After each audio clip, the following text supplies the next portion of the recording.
राधे कृष्ण का मैसेज आपके लिए आज है। ये कार्ड है 4 ऑफ पेंटिकल्स का, जिसमें कि राधे कृष्ण आपको बता रहे हैं कि आप अभी किसी ऐसी सिचुएशन से गुजर रहे हैं जो कि आपके लिए थोड़ा पेनफुल हो सकता है। इमोशनली हर्ट होने की सिचुएशन यहाँ पर दिखाई दे रही है।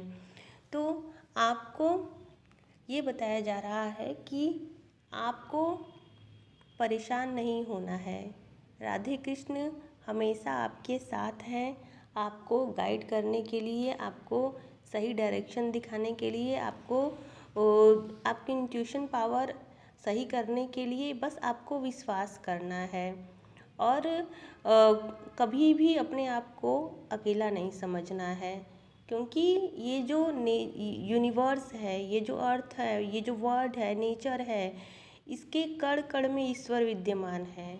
तो समझ लीजिए कि आपके शरीर में ईश्वर विद्यमान है। तो कभी भी अपने आप को अकेला नहीं समझना है। ये कार्ड जो है 8 ऑफ कप्स का है, जो कि आपको जो भी चीज़ें थी, जो डार्क बैड चीज़ें थी, वो जा चुकी हैं। अब आपको उस चीज़ में बैठना नहीं है कि आपके साथ ऐसा हुआ वैसा हुआ। आपको अपने अपने फिर से अपने जो मोटिवेशन लेवल है उसको बढ़ाकर अपनी लाइफ को पूरी जिंदादिली के साथ जीना है। यहाँ पर ये संदेश आ रहा है, क्योंकि ईश्वर को उनका बच्चा कभी भी उदास नहीं अच्छा लगता है।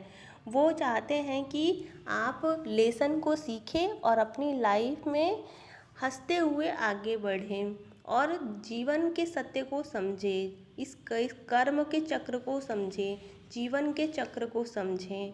ये जो पुनर्जन्म का जो चक्र है उसको आपको समझने के लिए और उसको सही तरीके से उसको अपने जीवन में एक तरीके से लागू करने के लिए भी बताया जा रहा है। क्योंकि जो आप बुरे कर्म करते हैं तो वही चीज़ें रिपीट हो के, क्योंकि जब तक आपके कर्मों का हिसाब नहीं हो जाएगा तब तक आपको मुक्ति नहीं मिलेगी।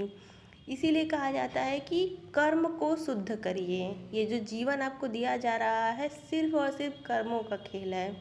जिस दिन आपने इस चीज़ को समझ लिया, उस दिन से आप अपनी लाइफ को समझ जाएंगे, अपनी एनर्जी को समझ जाएंगे, अपने कर्म को समझ जाएंगे और जीवन मृत्यु के चक्र को समझ जाएंगे।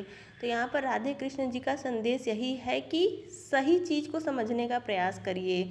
चीज़ों के पीछे